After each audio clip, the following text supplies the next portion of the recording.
The wooden boards used to nail shut the front doors of the now shuttered Creekside apartment complex are being ripped open.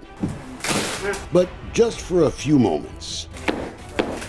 We had asked the owners of Creekside to let us tour the former home for 200 low-income families. Families forced to leave when the city condemned the place last December, after months of a very public campaign to shut the apartment complex down. A public campaign led by Mayor Sean Skipworth during his campaign for re-election. And I think we have reached a point where it is simply not a safe place to be. From the air, you can see Creekside today as a 15-acre ghost town, right off the key intersection of 517 and the Gulf Freeway. Evangelina Lucio was the manager when the city forced tenants out last year. It kind of hurts because you kind of wonder what happened to the people. They were at home, and you just come up from under them and take it from them. It did a lot of harm, not only to the owners of the community, but also to the residents that were here. Photos were used to convince the city's Building Standards Commission that Creekside was simply too dangerous to allow for simple repairs, used to suggest tenants were living like this, with open living room walls, dangerous exposed uninsulated wires that had caused fires. The owners now claim that wall wasn't taken down by neglect, but by a mentally ill resident. That picture was used to show this place needed to be condemned. Yeah, no, there were repairs being made to it, and all it needed was repairs. Nobody was living in it? No, nobody was living in them. To the family that owned this apartment complex, it is further evidence Creekside was never closed down because it was a danger, but because the mayor and city manager plotted to use the pricey piece of real estate for something else, redevelopment in a planned new tax zone. Nobody mentioned that it was a resident that did it. Nobody mentioned that we took action and evicted the resident. Nobody mentioned that that wall had been repaired immediately after the eviction. It does not benefit their side of the story to mention these things. The photos produced by the city as they built their case against Creekside include the remnants of a charred kitchen. The suggestion bad wiring must have caused this fire. This is that same apartment, 172. You can still see inside the same row of spices in that cabinet above the fire-damaged stove. But here's the problem. The family that owns Creekside say what happened here wasn't the result of bad wiring. The entire apartment complex had been rewired after the hurricane damaged the place before they even bought it. This damage, they say, was the result of a kitchen fire caused by a resident. It's all just a fabrication. They're building a plot. They're trying to find an excuse to justify their actions. I believe the pictures that we saw were made to look like that it was a horrible place. And now a member of the Dickinson Building Standards Commission says she believes she was tricked into voting to condemn Creekside last year. I believe that we probably were misled on how bad it really was. We were also shown some pictures, which now I don't even know if they were true pictures or not. The first vote to condemn Creekside came in September of 22. Just to seek clarification here, these are occupied structures, yes, sir. Correct? They're occupied. Yes, sir, absolutely.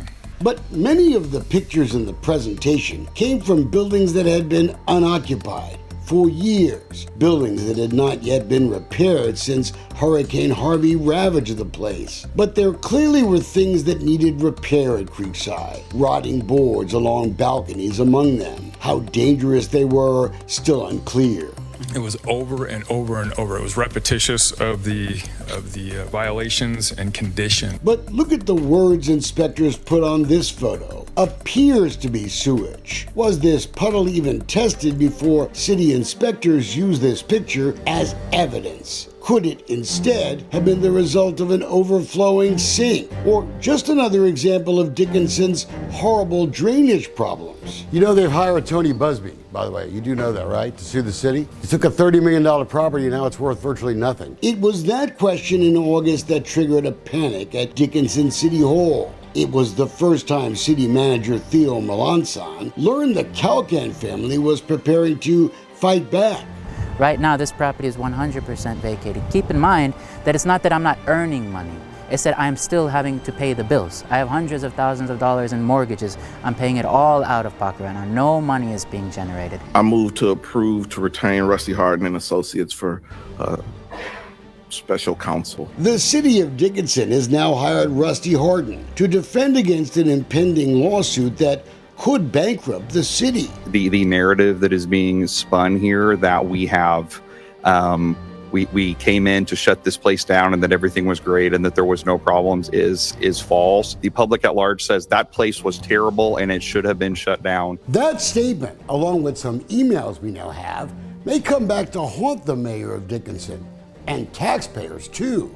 Before inspectors descended on Creekside last May, the city had not issued a single citation at the complex in nearly a year. Not a single communication complaining about any conditions at the apartment complex from the city at all. Citations over a sewer leak in 2021 had been handled. But Creekside owners say city officials almost immediately started advising residents they could stop paying rent. The city officials themselves, the mayor himself, has stepped onto my property and spoke to my residents and said, look, this place is so terrible, right? If I were you, I would not pay rent. Don't worry about rent. Don't pay rent.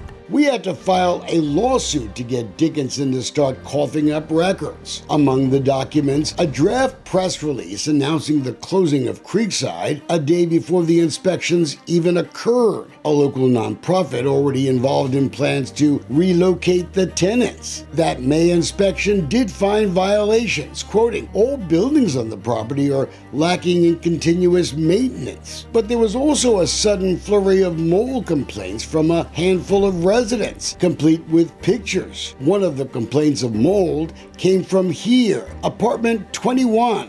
Once inside, it's clear the former tenant left with some of her belongings left behind. The unit untouched for 10 months. Boy, that place is full of cobwebs. But no evidence of mold. The owners say the tenant was $7,000 behind on rent and never had complained about mold, even refusing to let apartment managers inside her apartment. But these pictures, they look frightening. And that's why follow-up inspections at Creekside are curious. No citations were given out for mold. No documentation of significant mold inside any occupied apartment. And after 10 months of no AC in these apartments, you'd expect to see any mold growth grow exponentially, but we didn't see any.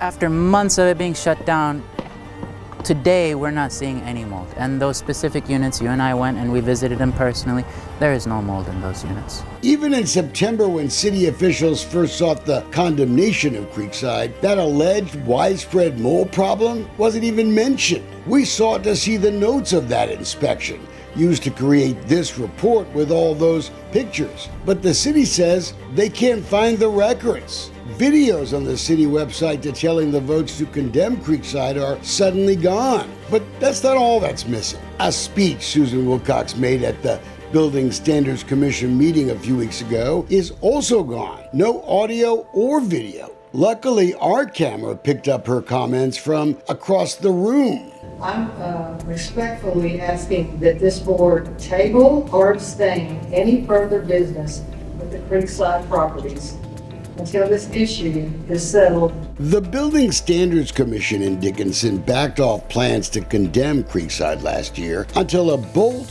on a boiler suspiciously was loosened. The city used that boiler problem to refuse to allow hot water to flow to Creekside residents for weeks after that. Creekside owners say they had no choice but to agree to shutter the complex. The finger pointing, though, it's already begun. Thea, when did you guys decide to condemn Creekside? That wasn't me, it was the Building Standards Commission. Who in the city, I don't know, and I'm not gonna say.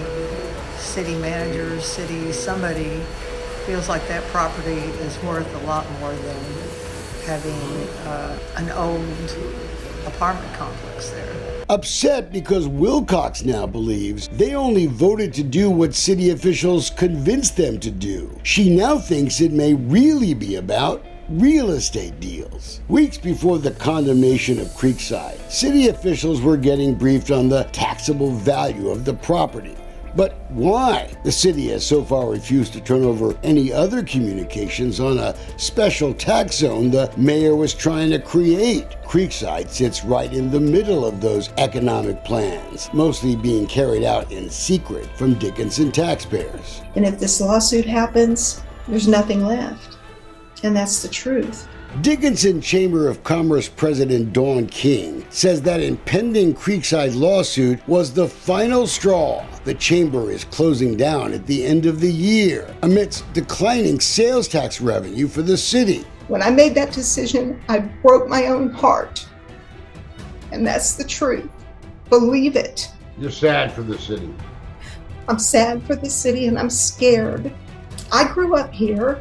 But King says taxpayers should be questioning more than the late-night drinking antics of the city manager these days. She wanted to share this blistering message about the city manager and the mayor. They've got nothing to show for millions and millions of city taxpayers' dollars. We have nothing.